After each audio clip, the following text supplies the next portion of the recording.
ఏరా మయి ఎప్పుడు వచ్చినావు మంచిగా ఉన్నావా? మంచిగా ఉన్నానా, మొన్నే వచ్చిన. అన్నచ్చాయి ఏరా మయి 4 దినాలు ఉంటావారా? లేదన్నా, దీపాల తర్వాత వెళ్ళిపోతా, మళ్ళీ సంక్రాంతి వరకు వస్తా. అదేందిరా ఓటేసిపోవారా? ఓటా? ఎమ్మెల్సీ అయిపోయింది, ఎమ్మెల్యే అయిపోయింది, ఇంకేం ఎలక్షన్స్ అన్నా? సర్పంచ్ ఎలక్షన్ రా. లేదన్నా, గా ఎలక్షన్స్ కి ఊళ్ళు ఉన్న లేసులు ఎక్కువ, గంతు నుంచి ఏమొస్తా అన్నా?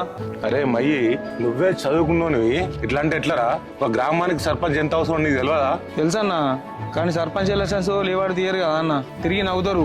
అవునరా మయి, నీలాంటి వాళ్ళు దాన్ని జోకా తీసుకోబట్టే వాళ్ళు నవ్వుతున్నారు.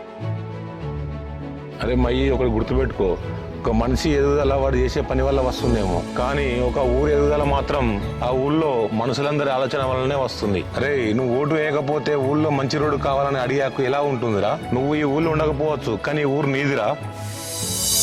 ఓడిపో నీయకు నీ ఓటును, గెలిపించే ప్రజాస్వామ్య బాటను.